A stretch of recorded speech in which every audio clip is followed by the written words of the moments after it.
मासों के ऊपर था, वैशाख मास से लेकर के वैशाख, ज्येष्ठ, आषाढ़, श्रावण, भाद्रपद और अश्विन। तो इन 6 मासों में जो है वो हम किस प्रकार से वर्षा का अनुमान कर सकते हैं, कहाँ पर कितनी वर्षा होगी, इसका हम जो है विचार करते हैं। मैं जहाँ तक समझता हूँ पूर्व वक्ताओं ने काफी कुछ कहा है और उसी को दोहराना शायद उचित नहीं होगा। कुछ विशेष बिंदुओं पर हम चर्चा कर सकते हैं। शुरू में सबसे पहले बात होती है वैशाख मास की। वैशाख मास के लिए कहा गया है कि वैशाखे गर्जितम भूरि सलिलम पवनो घनः शुभाय पंचवर्णम खम विद्युत्पाते खटत कृतिः वैशाख शुक्ला प्रतिपदा दशमी च निरीक्षताम सजला निर्जला ज्ञेया निर्जला सजला भवेत्। कहते हैं कि वैशाख मास में यदि बादल गरजते हैं, वायु चलती है, आकाश पचरंगी अगर हो जाता है, बिजलियां चमकती हैं, तो शुभाय पंचवर्णम, तो ये जो सभी जो चीजें हैं वो शुभता का एक लक्षण बतलाते हैं, अर्थात आने वाले महीनों में जो वो शुभ वृष्टि होती है। इसके साथ ही बताते हैं कि वैशाख शुक्ला प्रतिपदा और दशमी के दिन को निरीक्षण करना चाहिए। यदि सजला, अगर इन तिथियों में अगर बारिश होती है, वर्षा होती है, तो निर्जला गेया, अर्थात आने वाले महीने जो है वो निर्जला होंगे, अर्थात बारिश नहीं होगी। और यदि निर्जला तो सजला भवेत्, अर्थात इन महीनों में इन तिथियों में यदि वर्षा नहीं होती है तो अगले महीनों में जो है वर्षा अच्छी होती है। तो ये वैशाख मास के सबसे पूर्व के जो लक्षण है वो बतलाए हैं। वैशाख मास की एक विशेषता है कि इसमें अक्षय तृतीया होती है और भारतीय वाङ्मय में और ज्योतिष के आधार पर समझा जाता है कि अक्षय तृतीया एक विशेष दिन होता है, अबुझ मुहूर्त भी होता है, जो कि विशेष दिन है। इसलिए इसी दिन जो है वो अनेक प्रकार के शकुन की परीक्षा होती है, शकुनों की परीक्षा होती है, और जिन परीक्षाओं के आधार पर हम ये निश्चित कर पाते हैं कि किस दिन वर्षा के रूप में कैसा दिन रहेगा, कहाँ सूखा होगा, कहाँ अतिवृष्टि होगी, कहाँ अनावृष्टि होगी। कुछ शकुन भी है, मैं उनको रिपीट नहीं करूंगा। जैसे किसी के घर जाना है, कुछ मांगना है, यदि वो खुशी से देते हैं, यदि वो आपकी अभीष्ट वस्तु को देते हैं तो जो है वो वह वर्ष बहुत ही अच्छा बीतता है। अथवा किसी के घर जाकर के और यदि वहाँ के स्त्री पुरुष की बातें हम सुनते हैं और यदि वो बातें जो है वो प्रेम पूर्वक हो रही होती है, शुभता का जो लक्षण अगर उनकी बातों में दिखाई देता है, तो हम ये मानते हैं कि अग्रिम वर्ष भी पूरा अच्छा जाएगा वृष्टि की दृष्टि से। और यदि उनमें आपस में अगर अच्छी से बातें नहीं हो रही है अथवा कुछ कलह हो रहा है, तो हम ये समझ सकते हैं कि अग्रिम वर्ष भी जो कलह पूर्ण ही रहेगा। इत्यादि इत्यादि कुछ बातें हैं।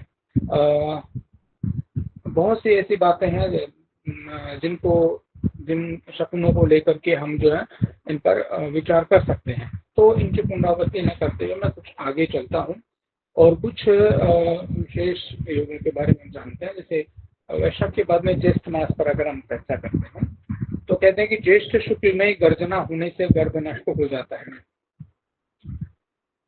बादल बनते हैं, गर्भाधान होता है और उसके बाद में बादल जाकर के बरसते हैं।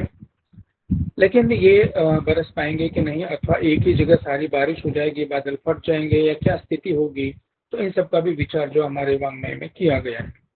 तो बोलते हैं कि ज्येष्ठ शुक्ल में अगर गर्जना होती है तो गर्भ नष्ट हो जाता है, बारिश नहीं हो पाती है, और भाद्रपद में अनावृष्टि हो जाती है। फिर कहते हैं कि ज्येष्ठ शुक्ला प्रतिपदा को यदि रविवार होने से हवा विशेष चले, सोमवार से रोग और बुधवार से दुर्भिक्ष हो जाता है। इस दिन गुरु और शुक्रवार और सोमवार का होना भी श्रेष्ठ होता है। अर्थात इस तिथि को अगर ये वार हो तो जो है वो अग्रिम महीनों के लिए बारिश के अच्छे संकेत होते हैं। यदि इसी तिथि को अर्थात ज्येष्ठ शुक्ला प्रतिपदा को, यहाँ मैं बता दूं कि हर एक महीने की प्राय करके लगभग हर एक तिथियों में जो है वो ये बतलाया जाता है कि इस तिथि में अगर ये योग हो तो क्या हो। तो प्राय करके क्रमशः सभी तिथियों के बारे में बताया जाता है। तो इसी तिथि पे कहते हैं कि यदि शनिवार हो तो जल का नाश हो जाता है और प्रजा को क्षय होता है। इसी तरह ज्येष्ठा की प्रतिपदा को वारों का विशेष फल देखना चाहिए। ज्येष्ठ शुक्ला द्वितीया को यदि चंद्रमा सूर्य के बराबर की लाइन में रहे तो सामान्य फलों में, और बाएं अगर रहे तो सुभिक्ष, और दाहिने की तरफ हो तो दुर्भिक्ष होता है। यदि इसी दिन रोहिणी नक्षत्र का योग हो तो महंगाई भी हो जाती है। ज्येष्ठ शुक्ला द्वितीया को यदि बादल अगर गरजते हैं, यहाँ पर द्वितीया पर ही हम अगर बातचीत कर रहे हैं, तो यदि उस दिन अगर बादल गरजते हैं तो पहले संपन्न हुआ सब गर्भ नष्ट हो जाता है। इस प्रकार से ज्योतिषी लोग कहते हैं। इसी मास में वायु परीक्षा भी होती है। प्राचीन काल से ही जो ग्रामीण क्षेत्रों में जो लोग होते हैं, जो कृषि से जुड़े हुए होते हैं, वो लोग अच्छे से जानते हैं कि किस प्रकार से वायु का परीक्षण किया जाता है, और वायु के आधार पर जो है वो हम किस प्रकार से देख पाते हैं कि बारिश होगी या नहीं होगी।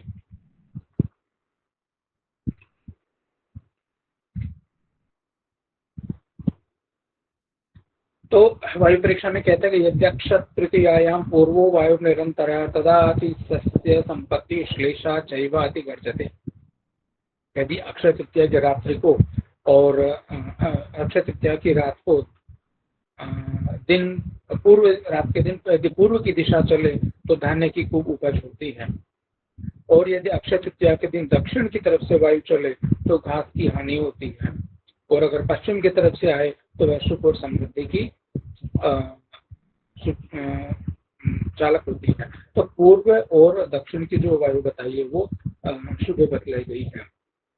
इसी तरह से कहते हैं कि अक्षय तृतीया को यदि चौतरफी हवा अगर चले तो दुर्भिक्ष पड़ता है और राजा दुख प्राप्त करता है। अक्षय तृतीया के दिन जो है चारों तरफ की हवा नहीं होनी चाहिए।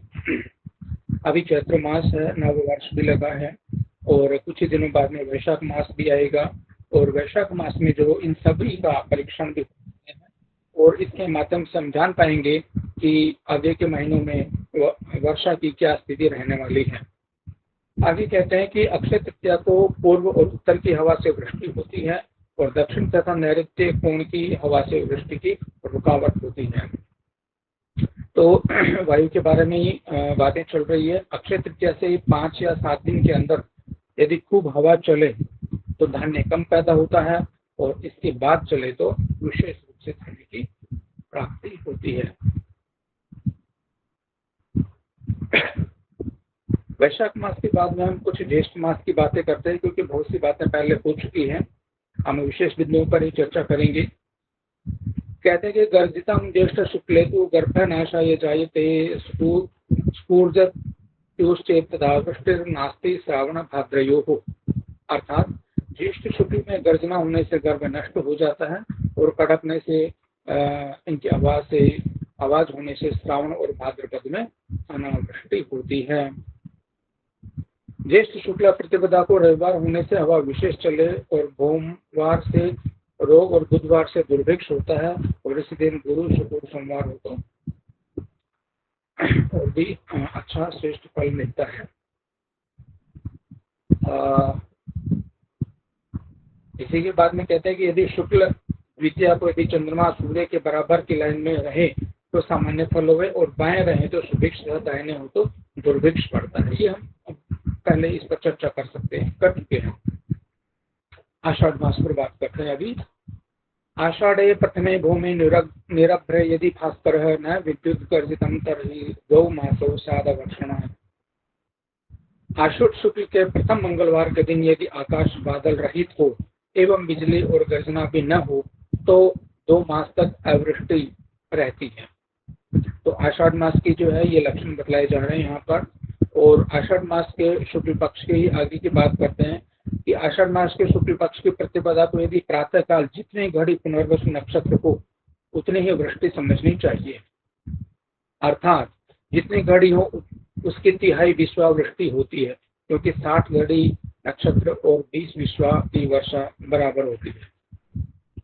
फिर आगे कहते हैं इसी संबंध में कि आषाढ़ शुक्ला प्रतिपदा द्वितीय और तृतीया को वृष्टि होने से उस वर्ष के क्रम से 1, 12 और 16 द्रोण वर्षा होती है। ये वर्षा का मापन भी है। और वर्षा कितनी होगी इससे हम जान सकते हैं। आषाढ़ शुक्ला प्रतिपदा, द्वादशी और पूर्णिमा को यदि तेज हवाएं चलती है तो उस वर्ष जो है मेघ का अभाव समझना चाहिए। ये आषाढ़ के शुक्ल पक्ष की प्रतिपदा के ही बारे में कई विचार दिए गए हैं यहाँ पर। अग्रिम तिथियों में भी काफी कुछ इसमें बदलाया जाएगा और मैं जो है वो इसके बाद कुछ और विशेष बिंदुओं पर चर्चा करता हूँ।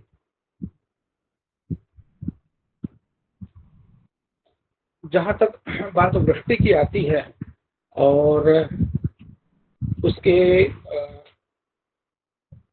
अनुमान की जब बात आती है तो हम स्वाति योग का जरूर विचार करते हैं। स्वाति योग के बारे में भी इस ग्रंथ में बहुत अच्छी तरह से बतलाया गया है और मधुसूदन ओझा जी ने जो बहुत ही सुंदर तरीके से इसमें सभी अध्यायों में बहुत कुछ वर्णन किया है, मैंने पढ़ा, बहुत ही अच्छा लगा। कहते हैं कि 12 महीनों में स्वाति के योगों का परीक्षण होता है। आषाढ़ में विशेष रूप से इनके फलों की परीक्षा की जाती है। आषाढ़ शुक्ला नवमी तिथि को शनिवार और अनुराधा नक्षत्र होने से कहीं तो कुछ धान्य पैदा होता है अथवा महंगा हो जाता है तो कहीं पर दुर्भिक्ष भी हो जाता है।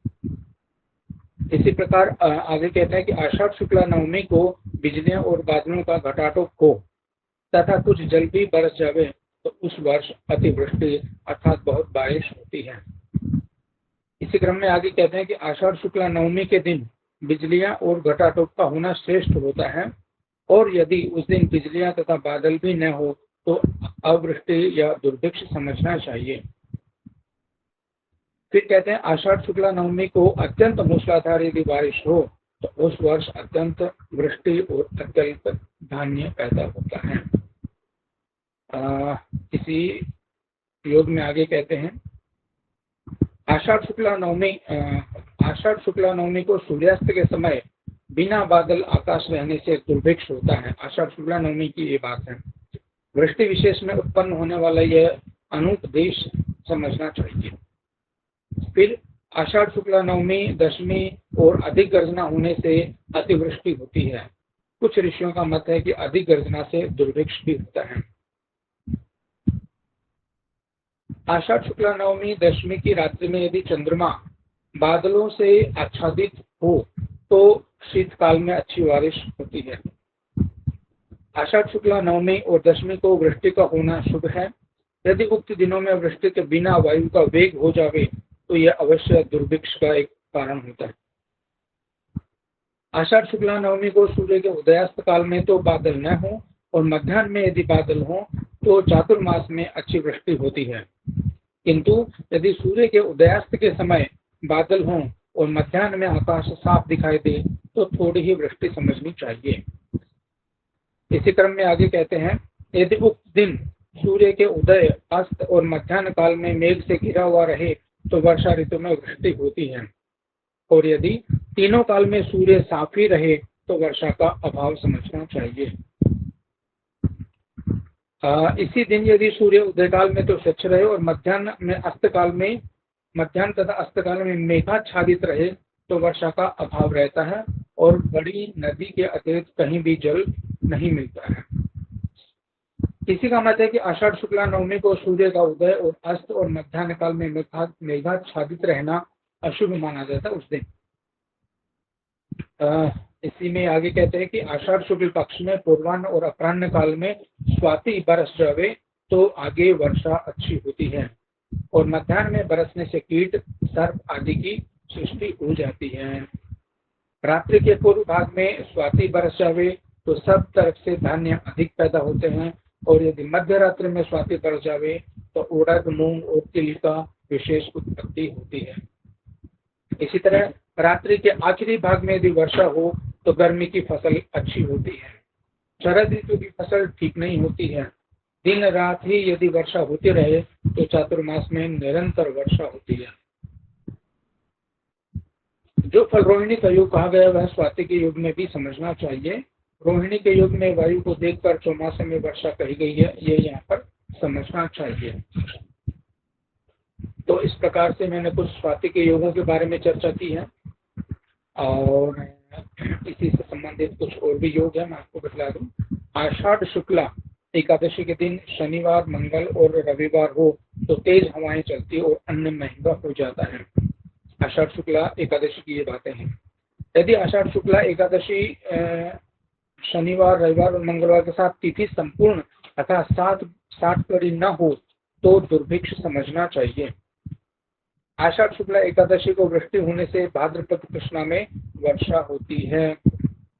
आषाढ़ शुक्ला द्वादशी को प्रचंड हवा चले तो यत्न करने पर कठिनता से वृष्टि होती है। इस प्रकार प्रतिपदा का भी फल जानना चाहिए। तो ये कुछ योग थे स्वाति से संबंधित। अब कुछ आषाढ़ी योग के बारे में हम बात करते हैं।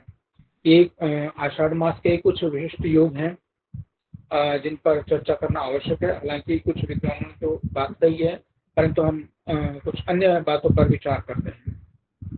आषाढ़ी पूर्णिमा को चंद्रग्रहण हुए तो 4.5 मास तक सब चीजें महंगी रहती हैं। आषाढ़ी पूर्णिमा में यदि बादलों के कारण चंद्रमा दिखाई न दे तो वर्षा अच्छी होती है, और यदि चंद्रमा स्वच्छ दृष्टिगत हुए तो भयंकर अनावृष्टि समझनी चाहिए। जिस देश के अंदर इस पूर्णिमा में चंद्रमा निर्बल अथवा मंडल युक्त दिखाई दे तो उस देश में घोर दुर्भिक्ष होता है। तो ये जो है कुछ सिम्टम्स हैं, कुछ लक्षण हैं जिससे हम देख सकते हैं कि दुर्भिक्ष या सुभिक्ष क्या होगा। इसी क्रम में आगे कहते हैं कि आषाढ़ी पूर्णिमा को जितना घड़ी मूल हो उतना ही दुर्भिक्ष समझना चाहिए, अर्थात मूल नक्षत्र हो। अर्थात इस दिन जितने घड़ी मूल रहेगा उतने घड़ियों की तिहाई संख्या में अथवा विश्वा में दुर्भिक्ष होगा। आषाढ़ी पूर्णिमा में मूल अथवा उत्तराषाढ़ा नक्षत्र होने से साल भर संपूर्ण देश में धान्य मध्यम ही रहता है। आषाढ़ी पूर्णिमा में पूर्वाषाढ़ा नक्षत्र के होने से साल भर तक खूब धान्य पैदा होता है। साल भर प्रजा में सुखी और वृद्धि होती है और वर्षा अच्छी होती है। इसी क्रम में आगे कहते हैं कि आषाढ़ शुक्ला चतुर्दशी में पूर्णिमा की घड़ियां अधिक हों तो महंगाई रहती है अथवा भाव स्थिर रहता है। समान होने से समानता रहती है, और यदि चतुर्दशी में पूर्णिमा की घड़ियों का सर्वथा ही अभाव हो तो धान्य प्राप्ति का भी सर्वथा अभाव रहता है। अर्थात चतुर्दशी में पूर्णिमा की घड़ियां जितनी अधिक हो उतना ही अच्छा होगा। आषाढ़ी योग में ही आगे बताते हैं कि आषाढ़ी पूर्णिमा के दिन यह तिथि यदि 60 घड़ी की हो तो साल भर शुभ ही रहेगा। अर्थात संपूर्ण पूर्णिमा हो तो 30 घड़ी हो तो 6 मास और 15 घड़ी हो तो 3 मास शुभ होते हैं। इससे भी यदि कम हो तो दुखी समझना चाहिए, और वायु और बादलों के योग से फल कुछ घट या बढ़ जाता है। आषाढ़ी पूर्णिमा का परिणाम 60 घड़ी हो तो उसे 5-5 घड़ी के 12 विभाग करके एक विभाग के अनुसार एक मास का फल समझा जा सकता है। इसी क्रम में 12 भाव में से जिस भाग की रात्रि में चंद्रमा अति निर्मल दिखाई देता हो उस भाग संबंधी मास के जो गर्भ होंगे वे उत्पातों से निश्चय ही नष्ट हो जाते हैं।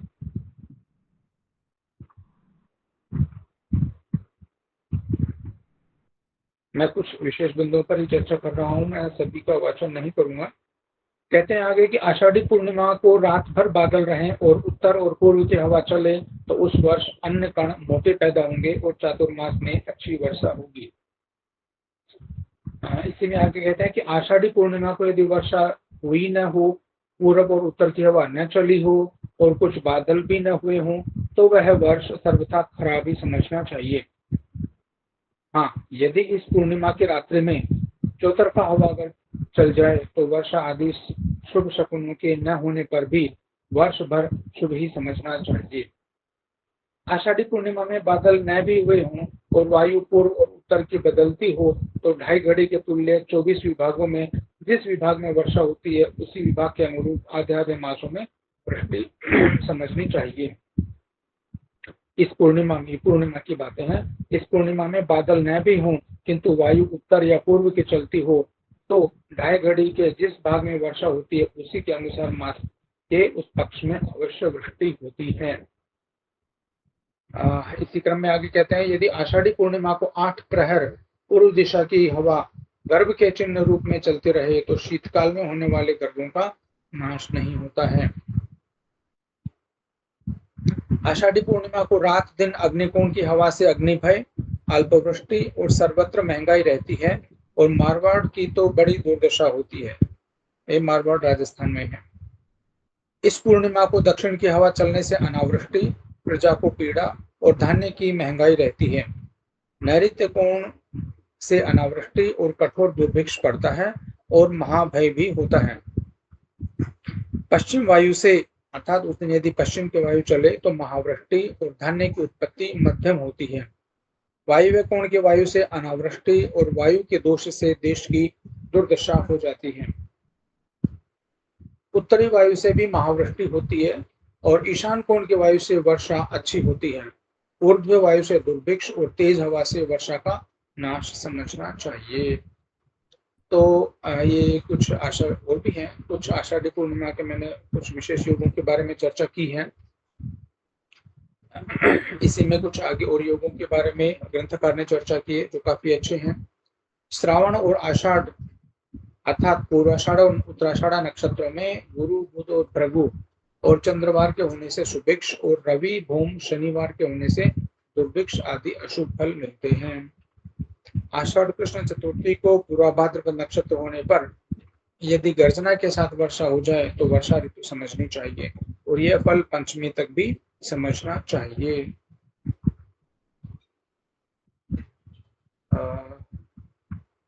अब बात करेंगे हम स्वाति के बाद में रोहिणी योगों के बारे में। रोहिणी बताते हैं कि रोहिणी का शकट भेदन जब होता है तो बारिश होती है, तो उसी के बारे में हम कुछ चर्चा करेंगे। कहते हैं कि आषाढ़ के कृष्ण पक्ष में, आषाढ़ मास की बात चल रही है, आषाढ़ के कृष्ण पक्ष में चंद्रमा से संगत हुई रोहिणी अर्थात चंद्रमा और रोहिणी एक साथ अगर हो तो चंद्रमा के प्रमाण और वर्ण अर्थात चंद्रमा कितने दूरी पर है और किस वर्ण वाली है यह देखकर उसके मार्ग और वायु से उसके आगे लिखे क्रम समझना चाहिए। जैसे नगर के उत्तर या पूर्व में भूमि शोध करके वहां वेदी बनाकर और उस पर कुशा बिछाकर अग्निहोत्र करता हुआ 3 दिन तक वहां पर रहे। रत्न औषधियों को के जल से भरे हुए प्रवाल से ढके हुए और जिनके पैंदे काले न हो ऐसे 4 घड़ों को वहां 4 दिशाओं में रखें। जिन चीजों को बोना हो उनके बीजों को वैदिक मंत्रों के द्वारा उठाकर घड़े में डाल दें और सुवर्ण पुष्प तथा जल से उसे अच्छे से हिला दें। उसके पश्चात मरुत, वरुण और सोम देवताओं के मंत्रों से हवन करें। रोहिणी योग के अंत में उगे हुए बीजों को देखकर फल का विचार करें, अर्थात अच्छा अंकुरित हो तो फसल अच्छी होगी, थोड़ा अंकुरित होने से थोड़ी और अंकुरित न होने से फसल भी पैदा नहीं होगी, ये समझना चाहिए। रोहिणी और चंद्रमा का योग होने पर दिक् साधन की विधि से दिक् साधन करके वायु परीक्षा करनी चाहिए।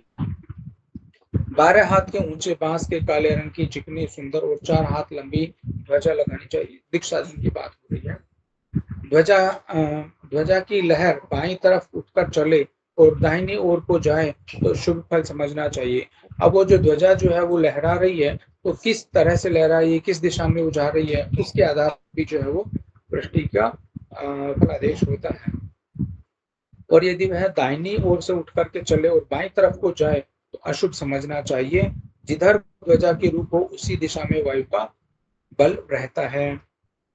पूर्व की वायु से धान्य, अग्निकोण से गर्मी, दक्षिण से धान्य नाश, नैऋत्य से महंगाई, पश्चिम की से वृष्टि, वायव्य से वायु रहित वर्षा, उत्तर की से सुवृष्टि और ईशान की वायु चलने से कल्याण होता है।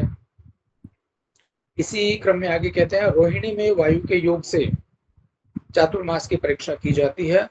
8 प्रहरों में चातुर्मास 8 पक्षों की कल्पना करनी चाहिए। एक एक प्रहर के 15वें भाग अर्थात आधी आधी घड़ी के विभाग से एक एक दिन के फल को समझना चाहिए।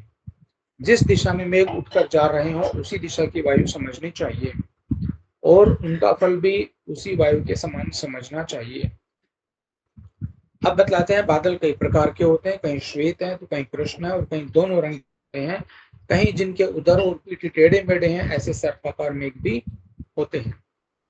कहीं सूर्य की किरणों से रंगे हुए प्रांत भाग वाले, कहीं कमल के मध्य भाग के सदृश, तो कहीं केसर, इंशुक और भवनों के समान अनेक प्रकार के जो है वो वर्षा के मेघ हमें दिखलाई देते हैं। तो ये मेघों के बीच जो है अलग अलग प्रकार के वर्ण और उनके प्रकार बतला रहे हैं। कहीं काले रंग के, कहीं बिजली से घिरे हुए, कहीं इंद्रधनुष युक्त और कहीं काजल के पहाड़ जैसे समान मेघ भी दिखाए हैं। संध्या के समय आकाश के कुछ रंग जाने पर भिन्न भिन्न स्थान में विद्यमान मेघ कहीं नीलकमल के समान श्याम रंग के, कहीं मोती तथा के समान सुशोभित होते हैं। तो ये मेघों के बारे में बतलाया और उनके बारे में बतलाया गया है। इसी क्रम में आगे कहते हैं कि चंद्रमा यदि रोहिणी के शकट भेद कर जावे तो घोर अनावृष्टि होती है और पृथ्वी पर दुर्भिक्ष हो जाता है। इसी क्रम में चंद्रमा यदि रोहिणी के ऊपर भाग से स्थान को स्पर्श करे तो वृष्टि विधायक होता हुआ भी वह अनेक उपद्रवों को करता। वृष्टि होगी लेकिन उपद्रव भी बहुत होंगे। यदि रोहिणी की गति चंद्रमा के हो तो कामातुर स्त्रियां विशेषतः पुरुषों के वश में होती है। ये कुछ हट करके बताया जा रहा है। अथवा चंद्रमा की गति रोहिणी के पीछे हो तो कामुक पुरुष स्त्रियों के वश में हो जाते हैं। उदय काल में चंद्रमा यदि रोहिणी से आग्नेय कोण में रहे तो आपत्तियां होती है। इसी तरह अस्त काल में चंद्रमा रोहिणी से नैऋत्य में हो, अस्त हो में, तो 6 प्रकार की ईतियों द्वारा धन्य का नाश होता है। तो ये रोहिणी से संबंधित कुछ विचार थे। फिर आगे कहते हैं रोहिणी से युक्त चंद्रमा यदि मेघों के कारण दिखाई दे तो धन्य भी बहुत होता है, जल भी खूब बरसता है, किंतु पृथ्वी पर रोग अधिक होते हैं। आषाढ़ कृष्ण एकादशी को रोहिणी नक्षत्र के होने पर यदि वर्षा विशेष हो जावे तो हरि के उठने तक अर्थात कार्तिक शुक्ला एकादशी तक वृष्टि होती रहती है। पारशर ऋषि का मत है कि सूर्य को कर्क राशि पर रहते हुए और चंद्र को रोहिणी पर रहते हुए यदि वर्षा न हो तो दुर्भिक्ष होता है। इस हिसाब से आषाढ़ कृष्ण एकादशी को कृतिका होने से समान फल रोहिणी नक्षत्र के होने से सुभिक्ष और मृगशिरा के होने से दुर्भिक्ष माना गया है।